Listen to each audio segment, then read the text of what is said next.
Hi friends, welcome to Drona. We are discussing the chapter of Introduction to GST, out of which just we completed the fourth concept, that is need for introducing of GST.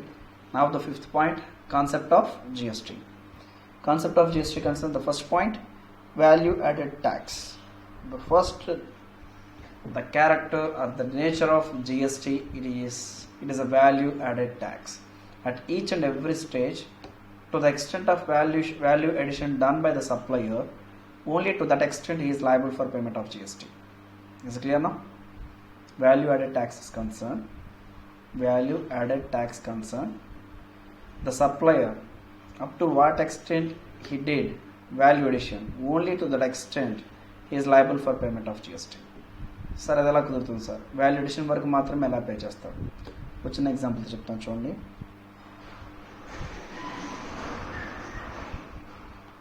Generally it will happen. It may not be in all these situations. Generally, example చెప్తాను చూడండి. Suppose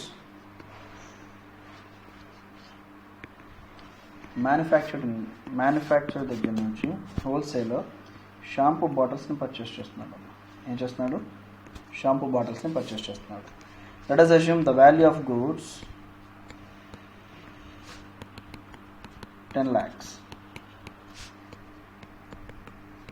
GST added of 18%, which will be 1,80,000. Total, it is the amount of 11,80,000. Right? So that 11,80,000 rupees worth of goods ni evaru purchase chesadu? Wholesaler. మరి ఇప్పుడు ఇది రీటైలర్కి అమ్ముతున్నాడు అనుకున్నాం. ఎవరికి అమ్ముతున్నాడమ్మా? Retailer. Suppose ఈ person 2 lakhs margin add చేసుకోవాలి అనుకుంటే ఎంత వాల్యూ సేల్ చేయాలి? ఆన్సర్ చేయాలి. Now the wholesaler want to sell this product for the profit of 2 lakhs. Now, what is the selling price? 12 lakhs or 30,80,000? ఎంతమ్మా? 12 lakhs. GST మీకు input tax క్రెడిట్గా వస్తుంది అన్నప్పుడు దాన్ని కాస్ట్లో యాడ్ చేయకూడదు. సో దట్ హోల్సేలర్ ఎంతకు సేల్ చేస్తాడమ్మా? వాల్యూ ఆఫ్ ద గూడ్స్ 12 lakhsకి సేల్ చేస్తాడు. రైట్, 2 lakhs ప్రాఫిట్ మార్జినా? మరి ఇప్పుడు GST ఎంత? at the rate of 18%, which will be 2,16,000. Total 14,16,000. మరి ఇప్పుడు హోల్సేలర్ గవర్నమెంట్కి ట్యాక్స్ పే చేయాలి కదమ్మా. ఇలా రీటైలర్కి అమ్మాడు కదా, ఎంత కలెక్ట్ చేశాడు ట్యాక్స్? 2,16,000 కలెక్ట్ చేశాడు. నౌ GST payable ఎంత? 2,16,000. Is it?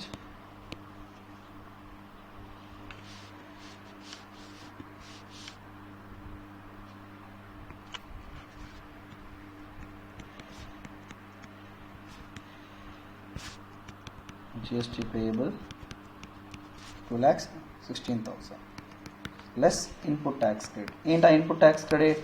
పర్చేస్ అప్పుడు ఏదైతే ట్యాక్స్ పే చేసాడో ఆ ట్యాక్స్ ఎంతమ్మా? 1,80,000. అడ్జస్ట్ చేసుకుంటే remaining balance net GST payable. Is it clear? మరి ఎంతమ్మా అది? 36,000. Is it? కాన్సెప్ట్ ఎంతనా? మరి ఏ పాయింట్ డిస్కస్ చేస్తున్నాం మనం? Value added tax. మరి ఇక్కడ వాల్యూ యాడెడ్ ట్యాక్స్ అని మీరు చెప్పడానికి ఎవిడెన్స్ ఏంటి సార్? ఇక్కడ వాల్యూ అడిషన్ ఎంత చేశాడమ్మా? హోల్సేలర్ రీటైలర్కి అమ్మేటప్పుడు 2 lakhs కదా. మరి 2 lakhs into 18% ఎంత? 36,000. Is clear? మరి ఇప్పుడు నెట్ GST పేయబుల్ కూడా ఎంత చూడండి? 36,000. That is the value addition. Only to the extent of the value addition done by the supplier, only to that extent he is liable for payment of GST. Right? And the second one, continuous chain of tax credit. It is one of the beauty in indirect tax. Continuous chain of tax credit from the manufacturer, the person who is before to the customer or consumer, till that person who are involved in the supply chain, all the persons are eligible for input tax credit. Manufacturer to start అయ్యి customer or consumer ముందు ఎవరైతే ఉన్నారో వెనుక, right, previous party, ఈ మధ్యలో ఎంతమంది supply చైన్లో involve అయి ఉన్నారో అందరికీ ఇన్పుట్ ట్యాక్స్ క్రెడిట్ వస్తుందమ్మా. ఆ పర్సన్ మ్యానుఫ్యాక్చరర్ అని చెప్పు, హోల్సేలర్ అయినా పర్వాలేదు, రీటైలర్ అయినా పర్వాలేదు, లేదా ఇంకో నేమ్తో ఏదైనా పిలువు. Irrespective of such fact all the persons are eligible for input tax credit. Right, చూడండి. GST offers comprehensive and continuous chain of tax credit from the producer point, service provider's point, up to the retailer level or consumer level, thereby taxing only the value added at each stage of supply chain. So that the persons who are involved in the supply chain, irrespective of the fact whether he may be a manufacturer, wholesaler, retailer or service provider, irrespective of the such fact, all the persons are eligible for input tax credit. Such type of the continuous chain of tax credit is exist. దానివల్ల ఏం జరుగుతుందమ్మా, double taxation అనేది ఉండదు, cascading అనే concept ఉండదు. తర్వాత అమ్మా, burden borne by the final consumer. Is it right? No, ultimately the burden has to be borne by the consumer, customer. అంతేనా? So customer bear చేయాల్సిందేనా? అంతే కదమ్మా. ఇప్పుడు సపోజ్ మన రెస్టారెంట్కి వెళ్ళాం, ఒక 1000 రూపీస్ బిల్ అయితే 5% GST, 50 రూపీస్ ఛార్జ్ చేసాడు, అంటే టోటల్ 1050. రైట్, ఈ 1050 పే చేసాం, బిల్ ఇచ్చాడు. ఇందులో ఎంత ఉంది? 50 రూపీస్ GST ఉంది. ఇప్పుడు మనం వెళ్ళి ప్రొవిజన్ షాప్లో ప్రొవిజన్స్ పర్చేస్ చేస్తున్నాం. ఇప్పుడు అక్కడ కూడా GST ఛార్జ్ చేస్తున్నాడు. మనం ఏమంటాం? సార్ ఇప్పుడే రెస్టారెంట్లో ఫుడ్ తిన్నాం సార్, అక్కడ GST పే చేసాం, ఇక్కడ తగ్గించుకోండి సార్ ఆ GST అనగలమా? Where the consumers. మనం ఎప్పుడైతే కన్స్యూమర్ ఆర్ కస్టమర్ అన్నామో మనం ఆ ట్యాక్స్ని బేర్ చేయాలి, కానీ ఇన్పుట్ ట్యాక్స్ క్రెడిట్ అనేది రాదు. సో ఇన్పుట్ ట్యాక్స్ క్రెడిట్ ఎవరికి వస్తుంది? Manufacturers, service provider, wholesaler, retailer, consumer, కస్టమర్కి ప్రీవియస్గా ఉన్న ఏ పర్సన్ అయినా సరే, ఏ నేమ్తో పిలిచినా సరే, all those persons are eligible for input tax credit. అంటే అల్టిమేట్గా ఆ ట్యాక్స్ని బేర్ చేయాల్సింది ఎవరంటే కస్టమర్. సపోజ్ క్యాడ్బరీ చాక్లెట్స్ ఉన్నాయి, క్యాడ్బరీ కంపెనీ చాక్లెట్ ప్రొడ్యూస్ చేస్తుంది. తను హోల్సేలర్ దగ్గర నుంచి ట్యాక్స్ రికవర్ చేస్తే, హోల్సేలర్ ఏమో రీటైలర్ దగ్గర నుంచి కలెక్ట్ చేస్తే, రీటైలర్ అల్టిమేట్గా కన్స్యూమర్ ఆర్ కస్టమర్ దగ్గర నుంచి కలెక్ట్ చేస్తారు. అందుకే మనకేంటి, ఆ చాక్లెట్ పైన MRP 10 rupees inclusive of all taxes అని ఉంటుంది. Is it? The supplier at each stage is permitted to avail credit of GST paid on the purchase of goods and or services and can set off this credit against the GST payable on the supply of the goods and services to be made by him. Thus, only the final consumer bears the GST charged by the last supplier in the supply chain with set off benefits at all the previous stages. Previous అన్ని స్టేజెస్లోనూ input tax credit అనేది set of అవుతూ వస్తుందమ్మా. But final కన్స్యూమర్కి వచ్చేటప్పటికి ఆ person ఆ ట్యాక్స్ని bear చేయాల్సిందే. Next తర్వాత అమ్మ, నో క్యాస్కేడింగ్. చూడండి, since only the value added at each stage is taxed. ఎంతైతే వాల్యూ అడిషన్ జరిగిందో అంతవరకు మాత్రం మనం ట్యాక్స్ చేస్తాం under GST. There is no tax on tax or cascading of taxes under the GST system. And GST does not differentiate the goods and services, and thus the true are taxed at a single rate. GSTలో ఒకే ట్రాన్సాక్షన్ని good గాను service గాను classify చేసేటువంటి concept ఉండదు. ఏదైనా అది గూడ్ అయినా అవుతుంది, లేదా సర్వీస్ అయినా అవుతుంది. పోనీ రెండు అవుతాయి అనే సిచ్యువేషన్స్ ఏవైనా ఉంటే అలాంటి వాటన్నిటిని షెడ్యూల్ 2 అనేటువంటి ఫార్మేట్ ఒకటి ఉందమ్మా, ఒక షీట్. అందులో వాటిని ఇన్సర్ట్ చేసి, ఎక్కడైతే అంబిగ్విటీ ఉన్నాయో వాటన్నిటిని ఇన్సర్ట్ చేసి, అది సప్లై ఆఫ్ గూడ్ అవుతుందా, సప్లై ఆఫ్ సర్వీస్ అవుతుందా అనేటువంటి క్లారిఫికేషన్ యాక్ట్లోనే ఇచ్చేశారు. సో దాట్ ప్రీవియస్ ఇండైరెక్ట్ ట్యాక్స్లో ఒకే ట్రాన్సాక్షన్ని గూడ్ గాను సర్వీస్ గాను రెండింటిగాను క్లాసిఫై చేసి డబుల్ ట్యాక్సేషన్ అనే కాన్సెప్ట్ ఉండేది, క్యాస్కేడింగ్ ఎఫెక్ట్ ఉండేది. But under the GST there is no such concept. Being whatever the transaction it may be, it could be classified either the supply of the good or service. There is no concept of classifying as both. Right, and at the same time continuous chain of tax credit ఎలా ఉంటుంది అనేది వచ్చిన example ఇచ్చాను చూడండి. ఇలా continuous chain of tax credit ఉండడం వల్ల cascading అనేటువంటి కాన్సెప్ట్, డబుల్ ట్యాక్సేషన్ అనేటువంటి కాన్సెప్ట్ జరగదు. So totally this is the concept of GST. తర్వాత ఏంటమ్మా, Genesis of GST in India. Next క్లాస్లో డిస్కస్ చేద్దాం. 7th పాయింట్ చూద్దాం. Genesis nothing but origin. GST ఎలా వచ్చింది అప్పట్లో, ఆ రోజుల్లో ఎలా ఉంది. సరే, ఇప్పుడే కదమ్మా కాన్సెప్ట్ ఆఫ్ GST చెప్పాను. Now we are discussing benefits of GST. అంటే GST ఇంట్రడ్యూస్ చేయడం వల్ల జరిగినటువంటి బెనిఫిట్స్ ఏంటి. రైట్, మనం మీకు గుర్తుంటే 4th పాయింట్ లిమిటేషన్స్ చెప్పుకున్నాం. ప్రీవియస్ ఇండైరెక్ట్ ట్యాక్స్లో ఉన్న లిమిటేషన్స్, వాటిని ఓవర్కమ్ చేస్తూ GST వచ్చింది అన్నాను.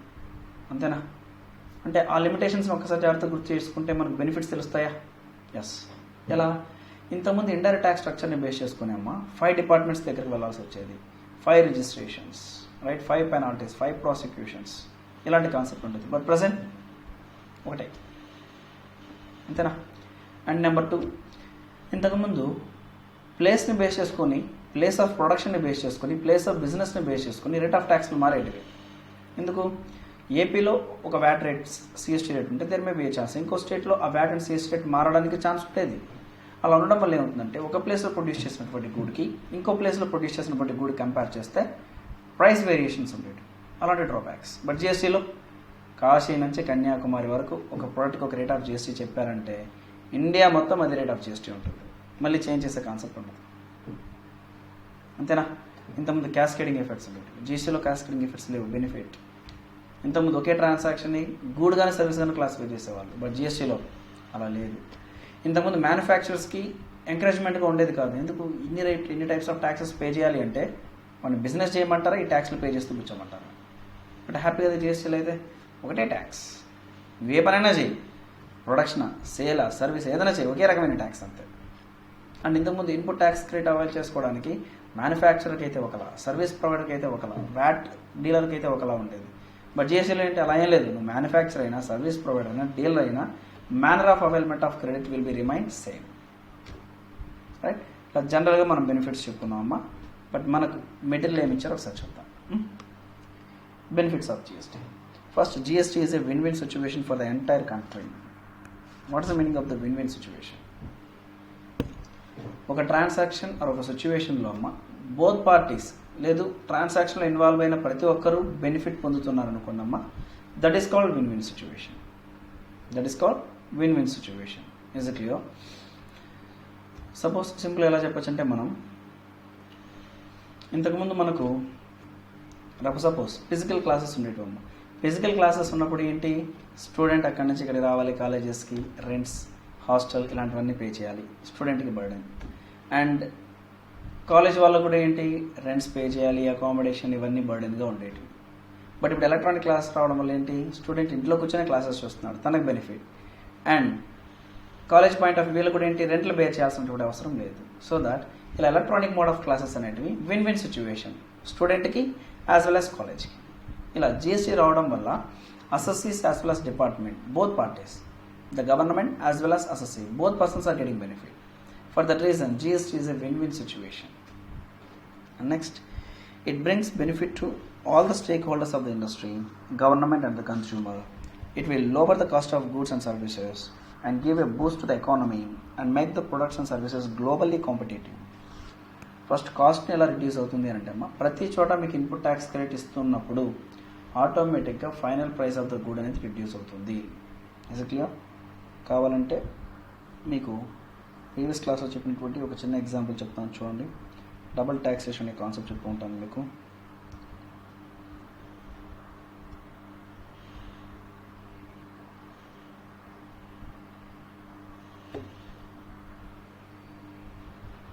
ఇక్కడ చూడండి, ఇది first situation input tax credit లేనప్పుడు అమ్మ సేమ్ మార్జిన్స్ వేసుకున్న ప్రొడక్ట్ 26,508కి వెళ్ళింది. అదే మార్జిన్స్ ఇన్పుట్ ట్యాక్స్ క్రెడిట్స్ ఉన్నప్పుడు ఏ ప్రైస్కి సేల్ అవుతుందంటే 22,420. ఇన్పుట్ ట్యాక్స్ క్రెడిట్ లేనప్పుడు సేమ్ మార్జిన్స్తో సేల్ చేస్తే 26,508. అది ఇన్పుట్ ట్యాక్స్ క్రెడిట్ వచ్చిన తర్వాత ఫైనల్ ప్రొడక్ట్ ప్రైస్ 22,420. ఇలా ఇన్పుట్ ట్యాక్స్ క్రెడిట్ అనే కాన్సెప్ట్ రావడం వల్ల ప్రైస్ ఆఫ్ ది గుడ్ అనేది రిడ్యూస్ అవుతుంది. Next, and service globally competitive. Globally competitive అనేది ఎలా క్రియేట్ అవుతుంది అని అంటేనమ్మా, ఆల్మోస్ట్ అప్రాక్సిమేట్గా వరల్డ్లో 160 కంట్రీస్ జిఎస్టీని అడాప్ట్ చేసాము. అలా అడాప్ట్ చేసిన తర్వాత మనం చాలా లేట్గా అడాప్ట్ చేసాం. మరి ఇప్పుడు ఆ కంట్రీలో ప్రొడ్యూస్ చేసిన గూడ్కి మన కంట్రీలో ప్రొడ్యూస్ చేసిన గూడ్కి కాంపిటీషన్ ఏదైనా కుదురుతుందా అంటే సమ్ వాట్ ట్యాక్సెస్ని బేస్ చేసుకుని డిఫరెన్సెస్ ఉండేవి. ఎందుకు? ఆ కంట్రీలో ఒక వే ఆఫ్ ట్యాక్స్ స్ట్రక్చర్, మన కంట్రీలో ఒక వే ఆఫ్ ట్యాక్స్ స్ట్రక్చర్. కాబట్టి గ్లోబల్గా కాంపిటేటివ్ ఇవ్వడానికి ట్యాక్స్ అనేది కూడా one of the hurdle, one of the ప్రాబ్లమ్గా ఉండేది. బట్ ఇప్పుడు ఏంటి? ఆ కంట్రీలోనే జిఎస్టీ, మన కంట్రీలోనే జిఎస్టీ జిఎస్టీ ఉంది. కాబట్టి ఇండియాలో ప్రొడ్యూస్ చేసినటువంటి గుడ్ గ్లోబల్లో కూడా కాంపిటీషన్ ఇవ్వడానికి ఛాన్స్ ఉంది. Next, creation of unified national market. GST aims to make India a common market with common tax rates and procedures and remove the economic barriers thus paving, that is giving the way for an integrated economy at the national level. Earlier what was happening, a good which is manufactured in Tamil Nadu, the price of such good may be vary a good which is manufactured in Andhra Pradesh and Telangana. The reason for variation it is the local taxes are vary. The local taxes are different. When the local taxes are different, automatically what will happen? It will influence the price of the good. When it influences the price of the good, a good which is manufactured in the one state may not be in a position to give the competition of a good which is manufactured in the another state. అంతే కదమ్మా, ఒక స్టేట్లో produce చేసిన good ఇంకో స్టేట్లో produce చేసినటువంటి గుడ్కి competition చేయడానికి chance లేదు. ఎందుకు? ట్యాక్స్ రేట్స్ వేరే అవ్వడం వల్ల. బట్ జిఎస్టీ వచ్చిన తర్వాత ఏమవుతుందమ్మా? Unified national market. ఇండియాలో ఎక్కడి నుంచి ఎక్కడికైనా వెళ్ళు. ఇప్పుడు ఈ రెడీమేడ్ గార్మెంట్ పైన 18% జిఎస్టీ అన్నాడు అంటే కాశ్మీర్ నుంచి కన్యాకుమారి వరకు ఒకే రేట్ ఆఫ్ జిఎస్టీ ఎవరు ప్రొడ్యూస్ చేసిన. Is it clear? So that unified national మార్కెట్ని క్రియేట్ చేస్తుంది. First benefit. Second, mitigation of ill effects of cascading. By subsuming most of the central and state taxes into a single tax, by allowing set of price-based taxes for the transaction across the entire value chain, it would mitigate effects of cascading, improving competitiveness and liquidity of the business. ఇలా చేయడం వల్ల ఏం జరుగుతుందంటేనమ్మా, cascading ఎఫెక్ట్ని తగ్గించేస్తుంది. ఇంతకుముందు multiple taxes and ఇంకో ట్యాక్స్కి set off చేసుకునేటప్పుడు input tax క్రెడిట్లో various restrictions and prohibitions ఇలాంటివి ఉండడం వల్ల double taxation and cascading effect ఉండేది. బట్ ప్రజెంట్ జిఎస్టీలో అలా కాదు. హ్యాపీగా మ్యానుఫ్యాక్చర్ అయినా, సర్వీస్ ప్రొవైడర్ అయినా, రీటైలర్ అయినా, హోల్సేలర్ అయినా అందరికీ ఒకే type of input tax credit వస్తుంది. కాబట్టి automatically it reduces ill effects of cascading.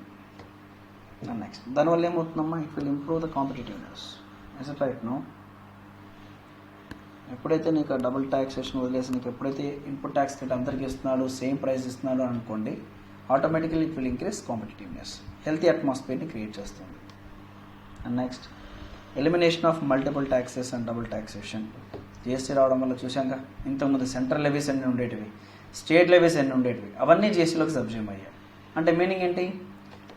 డిఫరెంట్గా ఉన్నటువంటి వేరియస్ ట్యాక్సెస్ అనేవి మనం ఎలిమినేట్ చేయగలిగాం. Right? That is the C point. And next, D point, boost to make in India initiative. Make in India అనేటువంటి కాన్సెప్ట్కి boost ఇవ్వడం ఏంటి sir? That is nothing but it will encourage the make in India initiative. Modi garu ఏంటంటే వరల్డ్లో ఉన్నటువంటి అన్ని కంపెనీస్ని call చేస్తున్నారు, మేమని sir మా కంట్రీకి వచ్చి ప్రొడ్యూస్ చేయండి అని.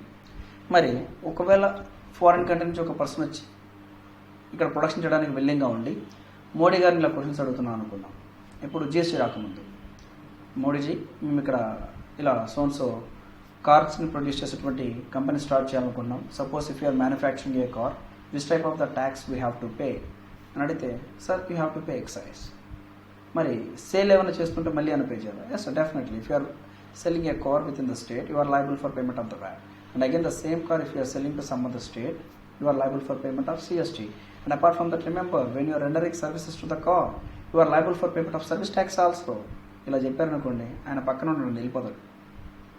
ఏమంటాడు? సార్ నేను మీ కంట్రీకి వస్తుంది వ్యాపారం చేసుకొని వ్యాపారంలో భాగంగా ట్యాక్స్లు ఇద్దాం అనుకోవడం, అంతేకాని మీరు చెప్పేదాన్ని చూస్తే నా వ్యాపారం కన్నా మీ ట్యాక్స్ మ్యాటర్స్ కోసం నేను ఎక్కువ టైం స్పెండ్ చేయాల్సి వస్తుందేమో.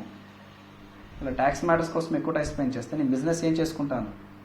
అంతే కదమ్మా. ఇలాంటి ప్రాబ్లమ్స్ అన్నీ వచ్చినప్పుడు ఏమవుతుందమ్మా? ఇలా జిఎస్టీ వస్తే ఏంటి? అదే బిజినెస్ పర్సన్ జిఎస్టీ వచ్చిన తర్వాత మోడీ గారిని క్వశ్చన్ అడిగారు అనుకోండి, సార్ మోడీ గారు ప్రొడక్ట్ చేస్తే ఏం చేయాలి? జిఎస్టీ. సేల్ చేస్తే GST, service GST, single tax, single registration అయినా ఇలా అని చెప్పారనుకోండి, తనకేంటి కొంత ఎంకరేజ్మెంట్గా ఉంటుంది. So that GST it giving a major Boost to the make in India initiative. Next, buoyancy to the government revenue. Here the buoyancy means easily accumulate the revenue to the government treasury. అది ఎలా sir government ట్రెజరీకి ఈజీగా ఎలా accumulate అవుతుంది? ఇప్పుడు central taxes and state taxes జిఎస్టీలో కలిసిపోయాయి. And central government, state government కంబైన్గా ట్యాక్సెస్ని ఇంపోజ్ చేస్తున్నారు.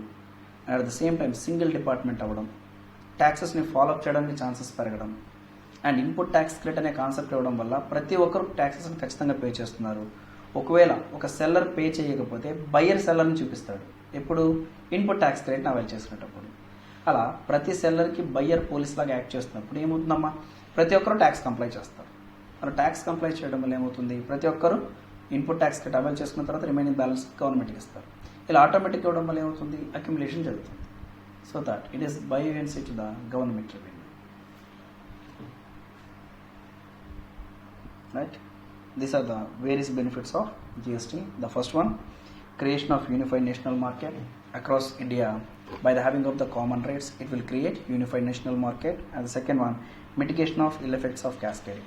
When through the supply chain, the department giving an opportunity for availment of input tax credit, there won't be any concept of cascading. And elimination of multiple taxes and double taxation. As we discussed in the previous concept, various central and state levies are subsumed in GST. It is an evidence that GST eliminating multiple taxes and various taxes. And next, boost to Make in India initiative. A person who want to start the business in India through Make in India concept, to those persons GST will give a major boost. It will encourage. And next, buoyancy to the government revenue. By complying with the GST provisions, automatically every business persons will pay the tax. He will comply with the provisions of the Act. So that what will happen? Automatically it will accumulate the revenue to the government treasury. That is buoyancy to the government revenue. These are the various benefits. ఇవే కాదు, మనం స్టార్టింగ్లో కొన్ని general benefits కూడా చెప్పుకున్నాం, అంతేనా? ఇవన్నీ ఏంటి, జిఎస్టీని ఇంట్రడ్యూస్ చేయడం వల్ల వస్తున్నటువంటి బెనిఫిట్స్. రైట్? ఈరోజు క్లాస్లో మనం 2 పాయింట్స్ చెప్పుకున్నామమ్మా. కాన్సెప్ట్ ఆఫ్ జిఎస్టీ ఒకటి, and number 2, benefits of GST. Right? That's all for the day. Remaining concept we will discuss next class. Thank you.